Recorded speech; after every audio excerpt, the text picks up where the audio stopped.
जय हिंद मेरे प्रिय मसीही भाई बहनों, मैं महेंद्र कुमार। हाल ही की एक घटना और बहुत ही दुखद घटना हुई है जो छत्तीसगढ़ के आमाबेड़ा तहसील के अंतर्गत कुरुटोला में आदिवासी समाज के ऊपर जो आदिवासी समाज के साथ भगवाधारी लोग मिल करके जो मसीही समाज पर अत्याचार कर रहे हैं, उसका एक घिनौना चेहरा सामने आया है। कुरुटोला में एक मृतिका थी, चैती बाई, उनको दफनाया गया था। वह एक मसीही व्यक्ति थी और वो प्रभु यीशु पर विश्वास करती थी। उनका मानना था कि मेरे मृत्यु के बाद मुझे दफना, और दफना देने जाने के वजह से वहाँ के जो भगवाधारी जो बदमाश गुंडे प्रवृत्ति के लोग थे उस गांव में, उन लोगों ने आदिवासी समाज को उकसा करके और चैती देवी के शव को दफनाने से मना करवाया। फिर उन्होंने जब ऐसे नहीं होने पाया तब उसमें से कुछ लोगों ने झूठी शिकायत दी कि संदिग्ध हालात में मृत्यु हुई है। फिर प्रशासन के द्वारा उस लाश को निकलवाते हैं और निकलवा करके दफनाए हुए लाश को बाहर निकालते हैं, उसको लेकर के जाते हैं शहर में दफनाने। ये घटना रायपुर कांकेर की है जो 5 नवंबर 2022 की घटना है और हरि भूमि आप देख रहे हैं,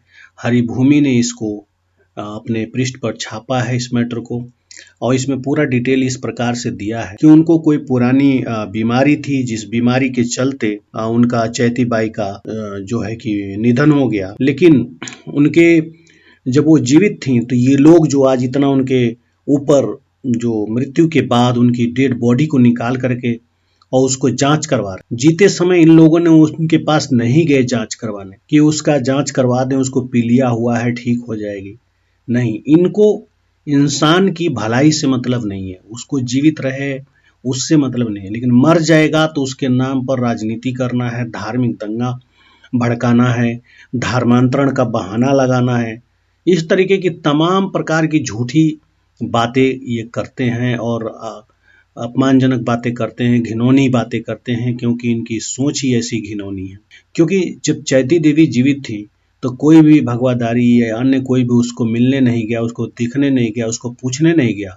लेकिन जब वो मर जाती है तो उसके बॉडी को निकलवाते हैं, क्योंकि ये धर्मांतरण करके अपना क्या है कि इसने अपने आप को गड़वाया है, इसलिए उसको बवाल खड़ा करते हैं, झूठी मूठी बातें अफवाहें फैलाकर उसकी बॉडी निकलवाते हैं और उसको पुलिस के हवाले कर देते। इसमें आला अधिकारी के कुछ शासन प्रशासन के लोग भी शामिल हैं जो इनको सरपरस्ती में ये सारे काम ये लोग करते हैं, जिनके साथ और वो लोग फुल इनका फेवर करते हैं, क्योंकि जायज नाजायज उनको करने की क्षमता नहीं है। इस मामले में हम देखते हैं तो यहाँ पर दिया है गर्ग कायम कर पीएम करने का निर्णय लिया गया।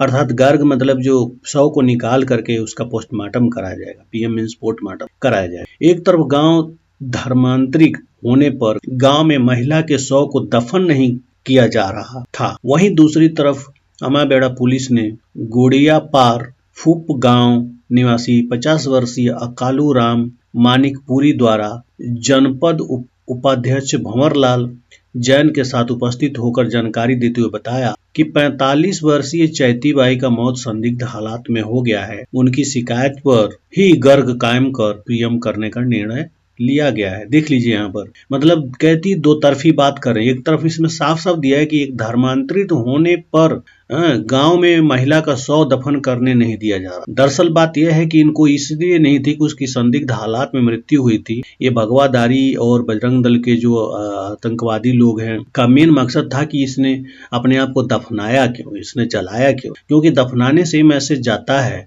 कि वह धर्म परिवर्तन कर चुकी थी, धर्मांतरित हो चुकी थी और वो प्रभु यीशु और बाइबल के नियम के अनुसार चल रही थी। अपने पुराने रीति रिवाज जो भी था उसके अनुसार वो नहीं चल रही थी।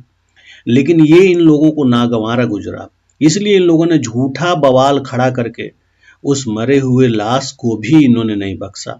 सोचिए इनकी कितनी राजनीति घटिया है, इनकी सोच कितनी गिरी हुई है और ये इस देश को कहां लेके जा रहे हैं। तो इस तरह के और खबर देखने के लिए देखते रहिए न्यूज एक्सपोज एशिया। जल्द ही मिलूंगा मैं एक और न्यूज के साथ, तब तक के लिए जय हिंद, जय मसीह।